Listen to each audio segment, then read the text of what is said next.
Estamos de volta. A pauta agora é Programa de Parcerias de Investimentos para as Rodovias. O Piauí fará uma nova parceria público-privada para delegar estradas. O projeto prevê 920 milhões de investimentos em 276 quilômetros de rodovias, um trecho importante da rota para escoamento de grãos ao Maranhão. Hoje, quem percorre essa rota se depara com condições precárias. Um terço das vias não é nem sequer pavimentada. Outro ponto a se destacar é a aprovação do governo federal para a concessão da BR-153 Tocantins-Goiás, que deve entrar em processo de leilão até o fim deste ano. De acordo com as minutas de edital e contrato, a concessão consiste na exploração por 30 anos da infraestrutura, da prestação do serviço público de recuperação, conservação, manutenção, operação, implantação de melhorias e ampliação de capacidade das rodovias. BR-153-414-080 Tocantins-Goiás, em mais de 850 quilômetros de extensão. É uma concessão que já traz uma série de inovações, né? Nós já temos nessa concessão previstos pontos de parada e descanso obrigatórios de construção para o caminhoneiro. Isso dá mais segurança, inclusive, no trânsito, né, desses caminhões pesados ao longo da rodovia, porque eles vão ter um local preferencial para descanso. Então isso cumpre a lei de 2015, que é a lei dos caminhoneiros, né, a lei do descanso, e dá um apoio para que eles possam estar sempre em condições de dirigir nas melhores condições possíveis. Então, além disso, nós temos um investimento de tarifa diferenciada.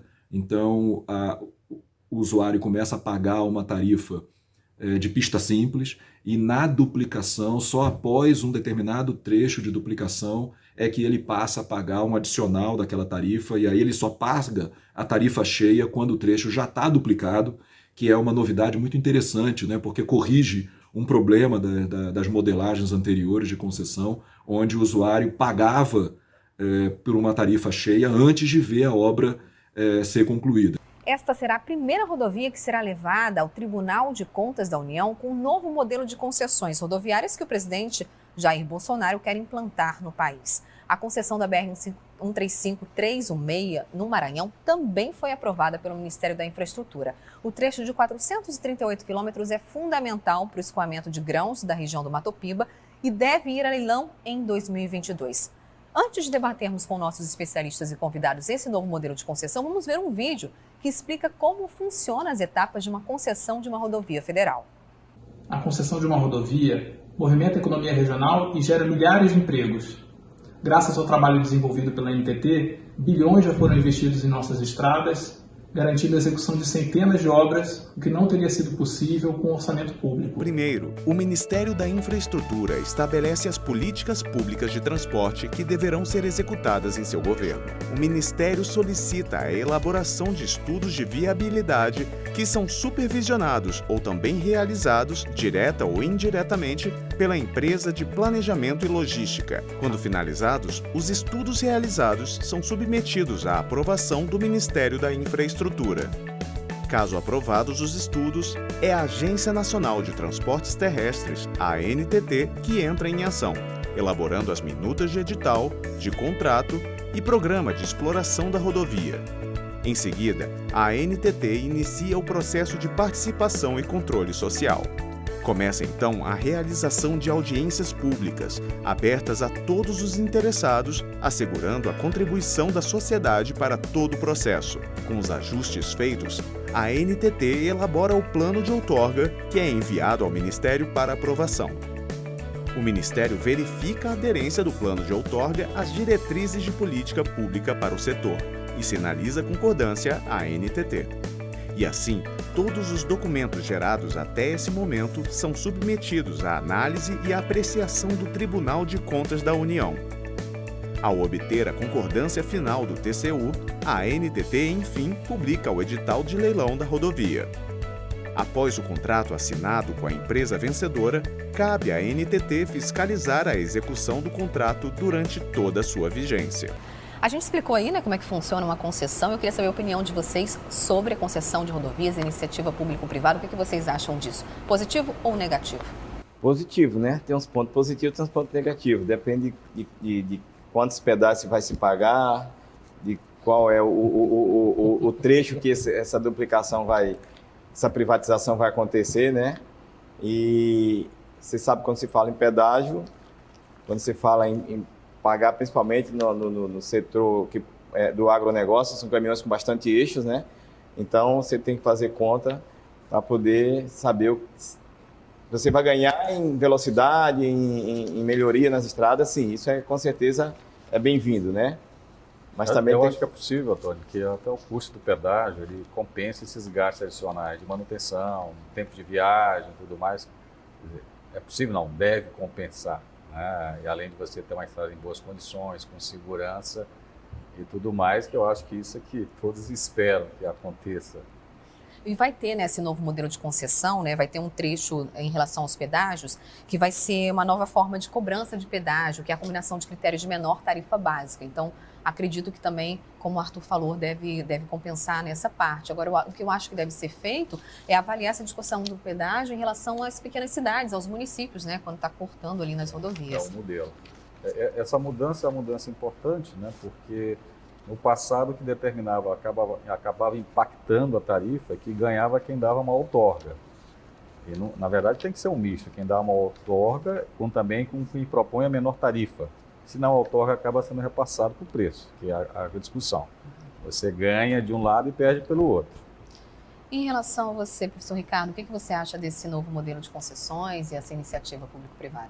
Apesar, né, de entender, né, principalmente quando a gente fala de custos com relação aos pedágios, né, isso vai impactar diretamente para o transportador, né, para quem está fazendo a movimentação da carga. E, como eu falei, a gente está falando aí de produtos agrícolas que já tem um preço estabelecido, etc. Então, todo o custo adicional acaba reduzindo as nossas margens, né? Mas, sem dúvida nenhuma, o modelo, quando bem administrado, e é claro, nós precisamos avaliar como é que isso vai ser implementado, né? E também com relação às cidades que vão estar envolvidas nisso. Porque os benefícios, né, de uma estrada de qualidade, bem administrada, é fantástico. Os resultados, né, e a produtividade que essa estrada vai dar é impressionante. Se você pegar e avaliar o nível de produtividade de uma rodovia brasileira e uma rodovia americana, você vai ver a discrepância que existe, né? Existe uma diferença imensa. Só para você ter uma ideia de, vamos dizer, de equiparação de custo, que a gente gasta em 150 quilômetros de movimentação de carga, os americanos eles cortam a costa deles, isso é 4.500 quilômetros de costa a costa. Então a gente observa que o nosso custo de operação é muito alto. Então, quando eu tenho uma estrada, que eu tenho uma fluidez maior, redução de risco de acidentes propriamente ditos, a redução inclusive de seguros, porque hoje o seguro é muito alto, né? Foi falado recentemente com relação à segurança. Hoje nós vivemos em uma área do Brasil onde nós temos os seguros mais caros. Por quê? Porque são as áreas mais afetadas. É roubo de carga e etc. Então isso tudo acaba impactando no valor do seguro. Então quando eu tenho uma rodovia bem administrada, gerenciada, de boa qualidade, eu tenho fluidez, eu acabo tendo ganho de produtividade e isso acaba compensando. Mas é claro, isso tudo tem que ser muito bem acordado, estabelecido, as regiões que isso tudo, qual vai ser o impacto positivo nessas regiões também. Mas eu sou muito favorável, né, ao processo de privatização, né, principalmente, mas em especial as rodovias eu acho que vai ter um benefício muito grande. Eu acho que até uma coisa importante a gente ressaltar aqui, que toda vez que se fala em concessão de rodovias, essa palavra privatização aparece, né? Na verdade não está sendo privatizado, né? É verdade.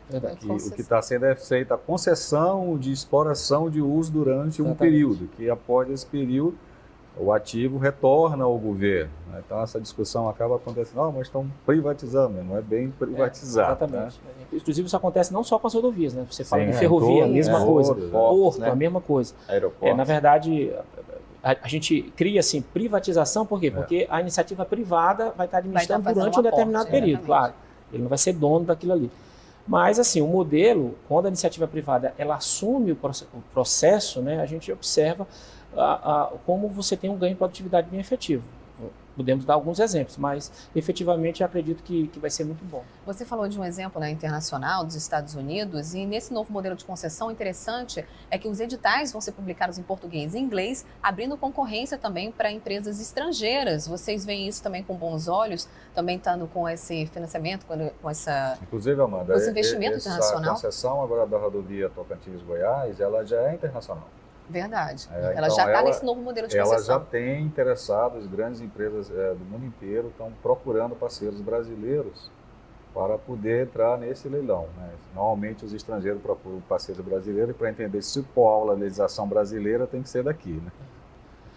Esse modelo, ele é um modelo que a gente não pode entender de uma outra forma, porque o mundo hoje ele é integrado, né? Então é difícil eu querer fazer algo desse porte e não envolver a comunidade internacional. Se você observar alguns aeroportos brasileiros que foram, né, que hoje estão gerenciados e administrados pela iniciativa privada, boa parte deles tem parceiros internacionais. Você vê no aeroporto de Confins, você vê Guarulhos, você vê a Inframérica lá em Brasília, todos têm parceiros internacionais. Até porque talvez não tenhamos nem expertise suficiente para administrar isso aqui sozinho.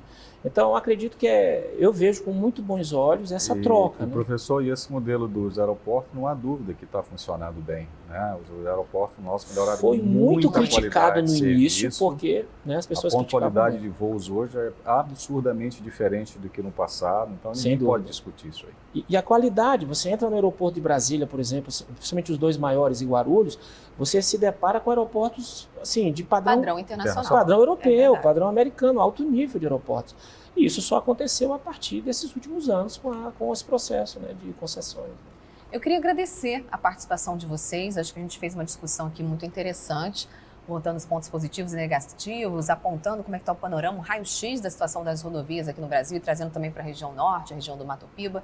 Quero agradecer, Antônio, sua participação, agradecer também ao professor Ricardo. Muito obrigada. A gente que agradece também. Obrigada, Arthur, mais uma vez aqui. Obrigado, por estar contribuindo estar com a gente, né, trazendo mais conteúdo para o programa. O Negócios na Pauta fica por aqui. No próximo programa, a gente fala de qualificação de mão de obra e mercado de trabalho. Aproveite e acompanhe nas nossas redes sociais. Vamos adorar saber a sua opinião. Sua contribuição é muito importante para as nossas próximas pautas. Uma ótima noite para você e até semana que vem.